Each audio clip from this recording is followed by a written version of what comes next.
The clatter of a metal cup against iron rings. A legionary settles onto a hard pallet, the weight of his armor pressing into his shoulders even as he lies down.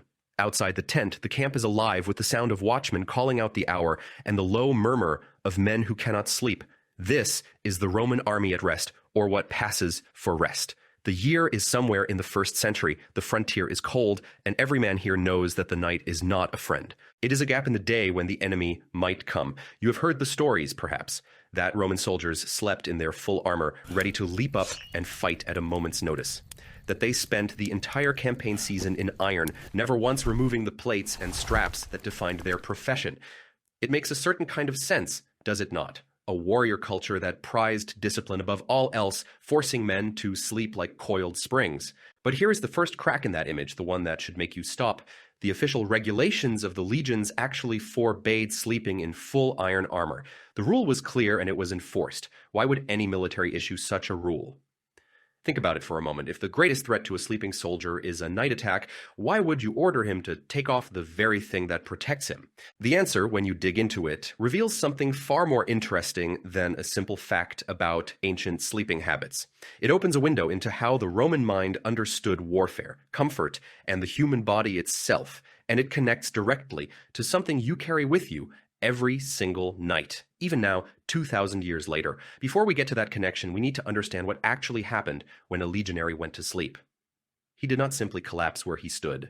Roman camps were engineered for order. Every tent, every street, every latrine had its place. Within that grid, 8 men shared a single leather tent called a contubernium, a word that literally means a group of tent companions. They slept side by side, packed tight for warmth and for space. Their armor, the heavy metal plates and chainmail, was not worn to bed. It was removed and stored near the entrance, arranged so that it could be grabbed in seconds. Here is where the picture gets muddy and frankly a little contradictory. Some sources insist that soldiers slept fully clothed in wool tunics and heavy cloaks, but not in the armor itself. Other accounts suggest that the armor stayed on, at least during certain campaigns or in certain conditions. The truth is probably that there was no single rule for every situation.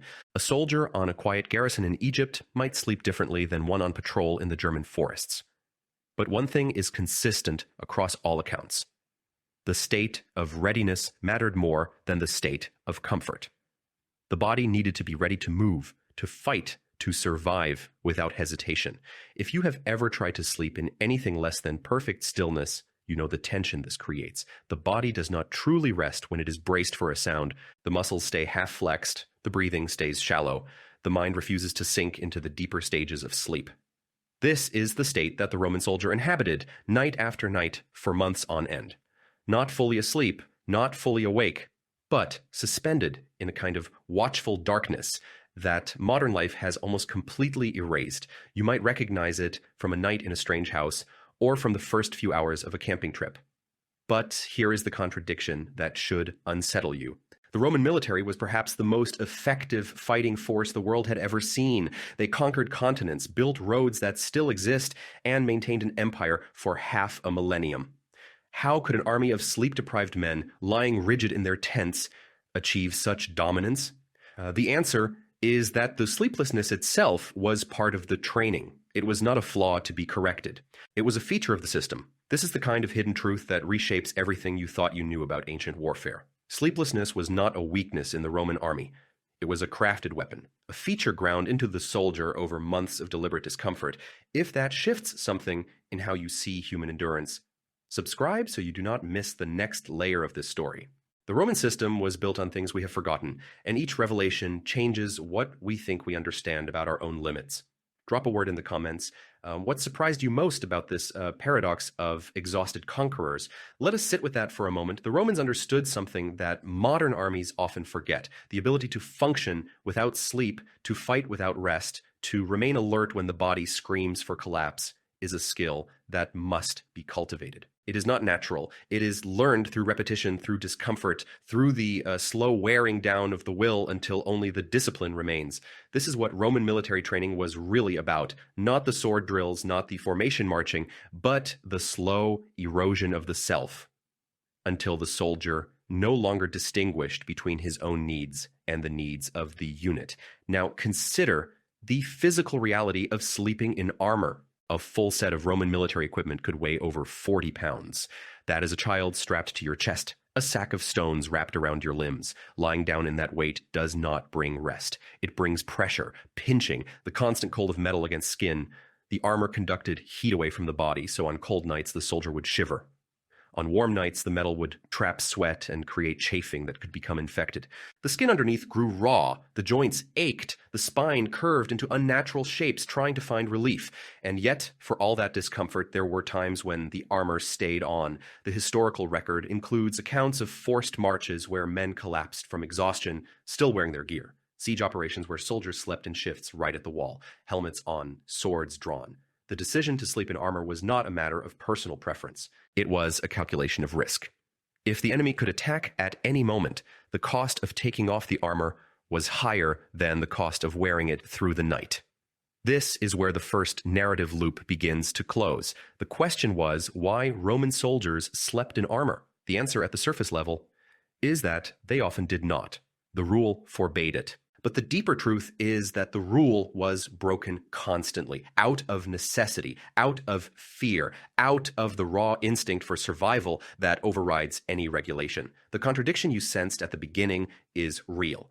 Both statements can be true. The army forbade it, and the army did it anyway. But there is a third layer to this, one that goes beyond military history and into something more personal, something that touches you directly. The reason Roman soldiers could sleep in armor when they had to was not because they were tougher than modern humans. It was because they had access to a neurological state that we have largely lost, a state of light, fragmented sleep that allows the body to rest while the mind remains on alert. You have experienced this state even if you never named it. The night you slept with one eye open in a hotel room, the nap you took on a bus, aware of every stop. The hours you spent half-waking beside a sick child. That state is not a failure of sleep. It is a survival adaptation, honed over millions of years of human evolution. Our ancestors, sleeping on the ground in the open, could never afford to sink into deep unconsciousness for 8 hours straight. A predator, an enemy, a falling branch, any of these could end a life in seconds. The brain learned to cycle through sleep in short bursts, waking every hour or so to scan the environment, then drifting back down. This is called polyphasic sleep, and every human being carries the hardware for it, buried under modern habits. The Roman soldier did not need to learn this skill from scratch. He simply activated it. The armor, the cold, the noise, the constant low-level threat. These were cues that told his brain to stay in that light, watchful state. The same state that your own brain enters when you sleep somewhere unfamiliar. The same state that made your ancestors survive. The same state that you might have felt last night if you woke for no reason in the dark, your heart pounding, listening for a sound that never came. That is the part they do not tell you in the history books. The Roman soldier sleeping in armor is not a story about iron and leather. It is a story about the nervous system, about how we learned to rest while staying ready and how that ability shaped the civilizations that rose and fell. And it is a story about you, about the ghost of that ancient watchman that still lives in your own sleepless nights. Now let us look at what happened when that ancient watchman finally met the limits of his endurance. The Roman army understood limits not as walls to stop against, but as thresholds to push past. They designed training that simulated the worst conditions a soldier would face, marching at double speed with full pack, building a fortified camp after a full day of marching, standing in formation for hours under the sun. These were not punishments. They were preparations for the moment when the body would scream and the mind would have to answer for it. That ancient watchman inside you is not a ghost to be exorcised. It is a guide who has been speaking to every sleepless night, every unexplained vigilance since before the first campfire. Subscribe if you want to keep learning how the body's oldest wisdom still shapes the lives you live today.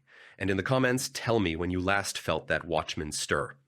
Was it a stranger's glance, a sudden sound, or nothing at all? You might think that such relentless training would break a man, and it did, sometimes. The historical record is full of soldiers who collapsed, who deserted, who simply stopped being able to continue. But for those who endured, something remarkable happened. The body adapted, the joints thickened, the lungs expanded, the skin grew calloused in places that modern skin never touches, and the mind learned a new relationship with discomfort. Discomfort became a signal, not a command. It said, something is wrong, but it no longer meant you had to stop. Consider the physical toll that sleeping in armor took on the skeleton. Archaeologists have examined the remains of Roman soldiers from cemeteries near the frontier forts. The bones tell a story that no written account can capture. The vertebrae show signs of compression, the kind that comes from carrying heavy loads on the shoulders for years. The hip joints are worn unevenly, a consequence of sleeping on hard ground with the weight of armor pulling on one side of the body. The knee joints show arthritis decades earlier than they should. These men paid for their readiness with their bodies. They walked with a limp in their later years, assuming they lived long enough to have later years. Their hands were scarred from gripping weapons and tools in cold weather. Their teeth were worn down from a coarse diet of grain and dried meat. And yet when the call came, they stood up. They put on that heavy armor even if they had taken it off for a few hours, and they formed their lines. This is what the system produced. Not supermen, but ordinary men who had been reshaped by extraordinary pressures. Now we arrive at a question that may have been forming in your mind. If the discipline was so brutal and the physical cost so high, why did men keep joining the legions?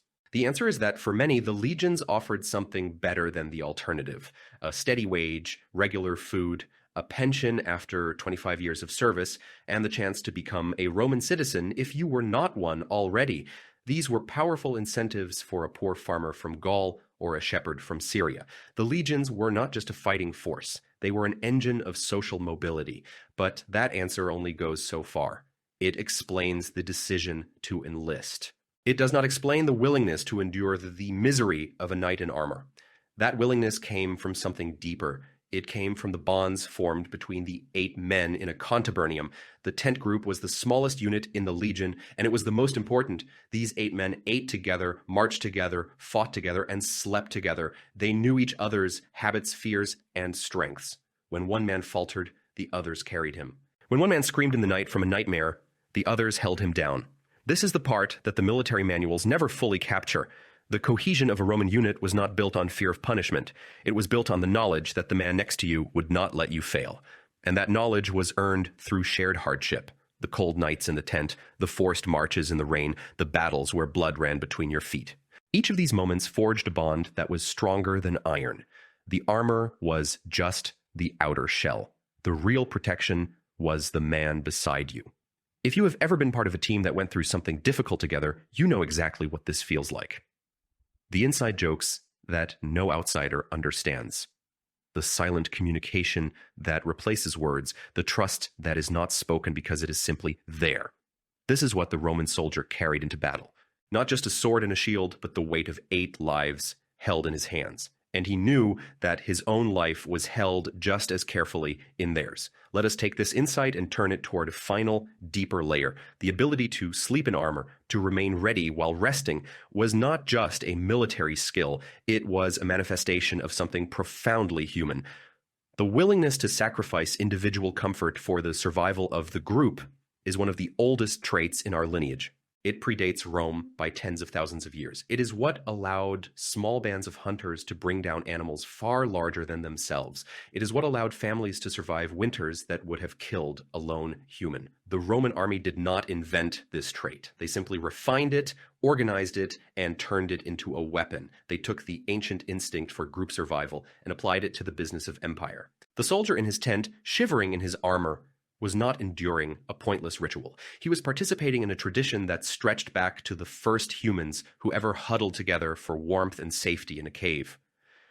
He was the latest expression of a pattern older than civilization itself. And now we come to the final turn of this story, the one that brings everything together. The Roman soldier sleeping in armor was not an extreme outlier in human behavior. He was the logical endpoint of a system that valued group survival above individual well-being. But there is a cost to that system, and the cost is visible in the bones and in the memories of those who endured it.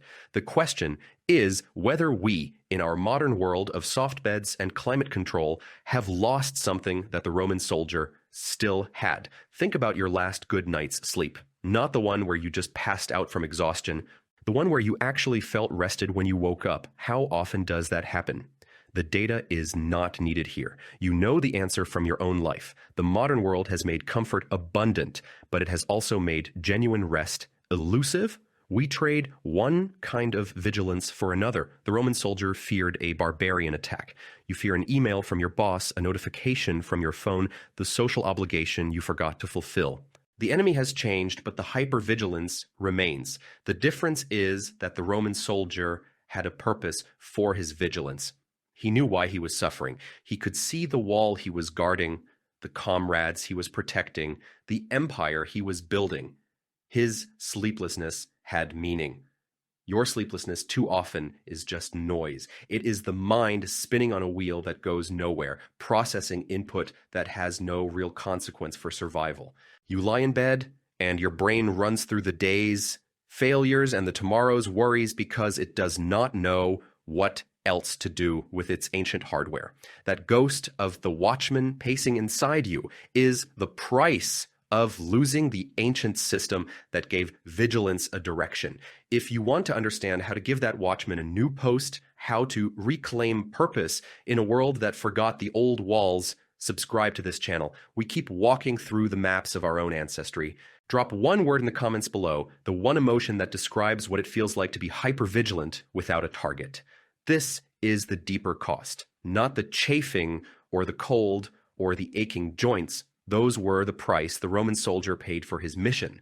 The price you pay is different. You pay in anxiety without purpose, in wakefulness without direction, in the vague sense that something is wrong, that you should be ready for something, but you do not know what.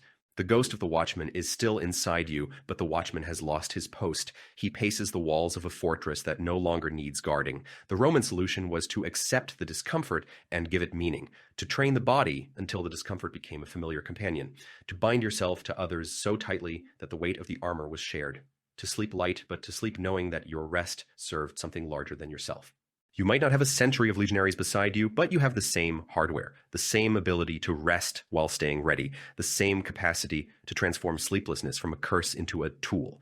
There is a quiet irony in this. The Roman soldier, whom we imagine as a figure of rigid discipline and unquestioning obedience, was actually engaged in a deeply personal negotiation with his own biology. He was not a machine. He was a man, shaking in the cold, trying to find a position that would let his muscles relax, even slightly. He was a man listening to the sounds of the night, wondering if the next sound would be the signal to rise. He was a man, exactly like you, carrying an ancient brain into a world that demanded new things of it. The armor he wore was heavy. The armor you wear is invisible. But both of you are asking the same question every night when the lights go out and the world goes quiet. Am I safe enough to sleep, or do I need to stay ready? The Roman answer was simple. You are never truly safe. But you can learn to rest anyway, and that is not weakness. That is the hard-won wisdom of a species that survived by holding on together through the longest night. So the answer is not found in a manual. It is not found in an order from a general carved in stone and read aloud at dawn. It is found in the body, in the way a man breathes when he is afraid, in the way a woman's eyes stay open in the dark, listening for a cough from her child. It is found in the spaces between the beats of your own heart when you hear a sound that does not fit the pattern of the night. The Roman soldier did not conquer the world because he was stronger or faster or better armed. He conquered it because he had learned to sit still in the presence of his own fear. He had learned that fear is not an instruction to run. It is a signal. It is data. And he had learned through the long nights in the iron shell that the data could be acknowledged, felt, and then set aside. The armor remained. The fear remained. But the man inside the armor chose his action anyway. You have the same capacity. You have always had it. The ghosts of all those ancestors huddled in caves on open plains in the wet grass of a forest floor, they whisper to you in the language of your own nervous system. They say, stay light. They say, listen. They say, do not sink so deep that you cannot surface when the call comes. And in the quiet of your own room, you can hear them. The question is whether you honor that whisper or try to silence it with another hour of scrolling. The choice is yours. And it has always been yours. The Roman soldier made his choice every night when he lay down in the cold. He chose readiness. He chose the unit. He chose the mission. And in doing so, he built an empire that still shapes the ground beneath your feet. You build your own empire every night, with every breath, with every moment you decide whether to rest or to remain on guard. That is the inheritance. That is the weight. and that is the gift.